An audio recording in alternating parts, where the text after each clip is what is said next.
particles of the ether and polarizations of these particles and developing what are called lines of force. Okay, Faraday found that these lines of force were curved and didn't follow the shortest path between point A and B, and he was considered to be a madman for proposing that at this time, where action at a distance was the prevalent theory. Okay, in the course of his experimental researches,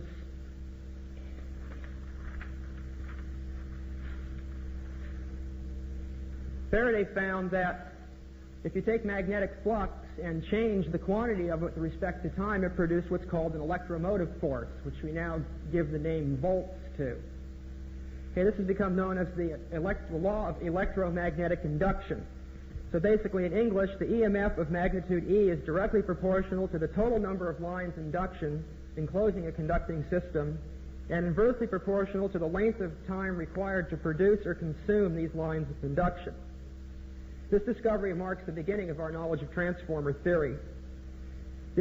Also, Faraday but basically developed the lines of force situation for what are called electrostatic charges and coined the word dielectric lines of induction, which serves as a complementary field to the magnetic lines of induction. Okay, the experimental researches of Faraday greatly impressed two very influential electrical scientists of the 19th century, namely James Clerk Maxwell and James J. Thomson. Okay, Maxwell sought to translate Faraday's experimental researches into a more mathematical form to facilitate understanding and working with these.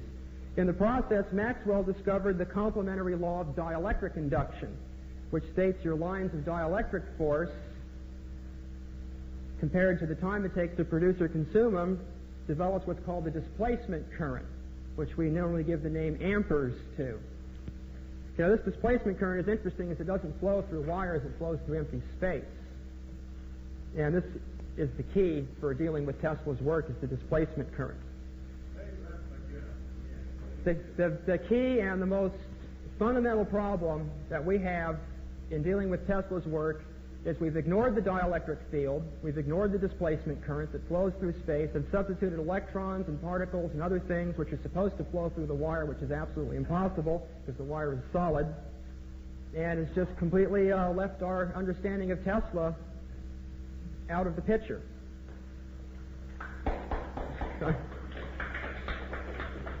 Okay, the complementary nature of magnetic and dielectric inductions led Maxwell to discover the existence of a constant numerical proportion between the units of measure in magnetism and the units of measure in dielectricity, this constant being numerically equal to 1 over the velocity of light squared.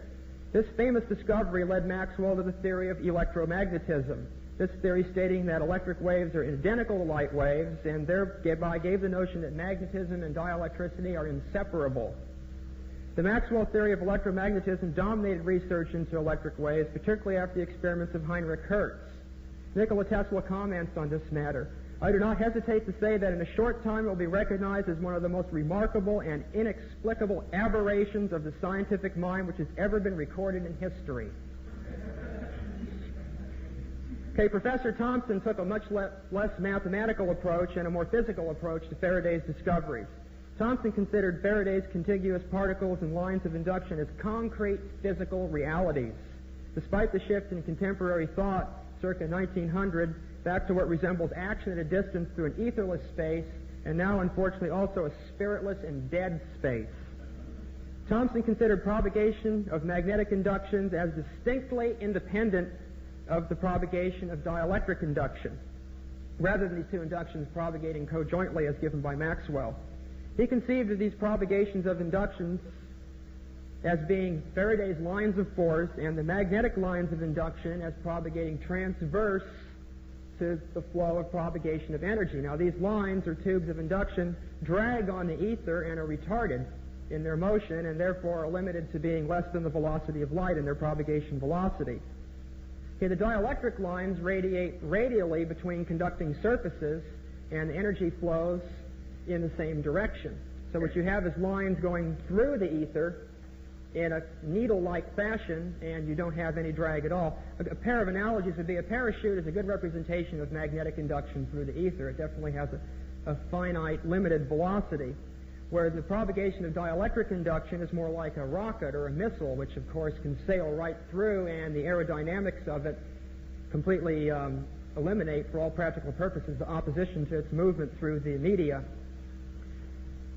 Okay, now what happens here is the dielectric induction, just a minute, being that it can go faster, propagates ahead of the magnetic induction. So you end up with a situation of an interference pattern along the lines of magnetic and dielectric induction, producing what appears to be an electromagnetic wave.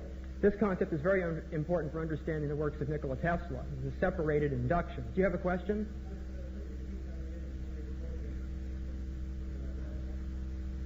Okay, but there's a lot of stuff to cover here, and I have a very finite quantity of time. Okay, in his research for the contiguous particles of ether, Professor Thomson discovered what is known as the electron. Much misunderstanding developed with regard to the relation between this particle and dielectric induction. This has worked much harm into the proper understanding of Tesla's discoveries and the understanding of electricity in general. To quote C.P. Steinmetz on this matter, unfortunately, to a large extent, in dealing with the dielectric field, the prehistoric conception of the electrostatic charge on the conductor still exists, and by its use destroys the analogy between the two components of the electric field, the magnetic and dielectric, and makes the consideration of the dielectric fields unnecessarily complicated.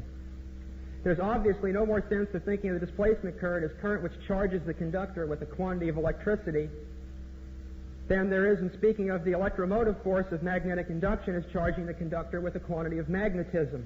But while the latter conception, together with the notion of a quantity of magnetism, etc., has vanished since Faraday's representation of the magnetic field by lines of magnetic force, the terminology of electrostatic charges in many textbooks still speaks of electric charges on the conductor and the energy stored by them, without considering that the dielectric energy is not on the surface of the conductor but in the space outside the conductor, just as with the magnetic energy. In 1854, Sir William Thomson, or who's what was known as Lord Kelvin, published the theory of electric oscillations. This theory demonstrated the interaction of the law of electromagnetic induction with the law of dielectric induction, forming the law of electric induction, which virtually is unknown. And that is your electric induction, which is the product of magnetic and dielectric induction, against the ratio, or against the time squared, in this case, of the production or consumption of this electric induction, gives you the quantity, what's called the activity of the electrical system, or what we're in the habit of calling power, which is usually given in units of watts. And you can see what it is. It's the product of electromagnetic induction and dielectric induction. And contrary to popular belief, the watt-second is not the fundamental unit of electricity.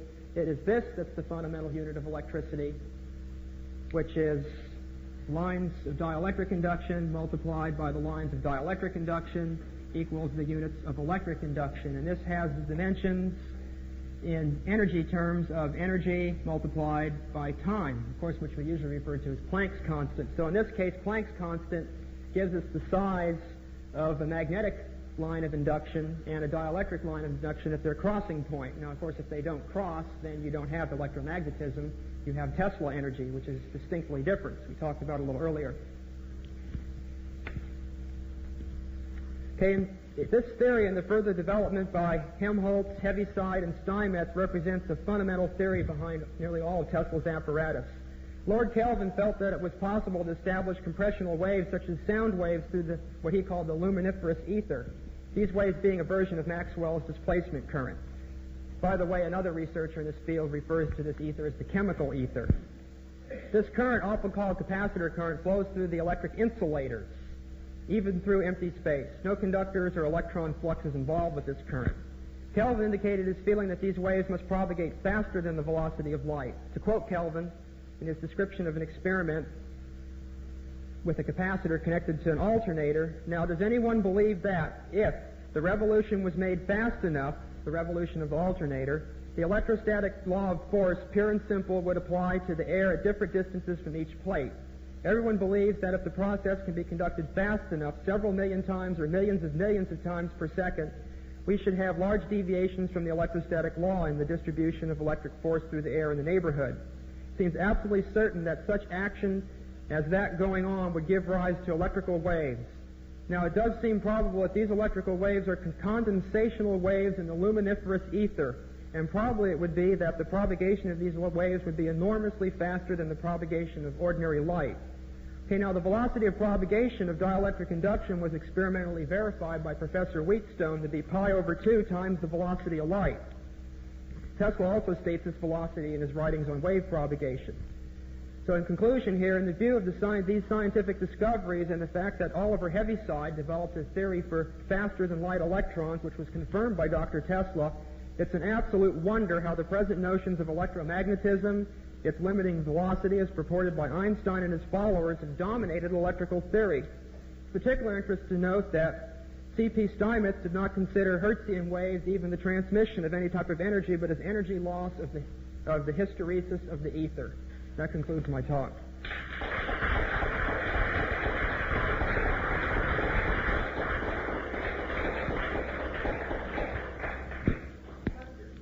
Yes.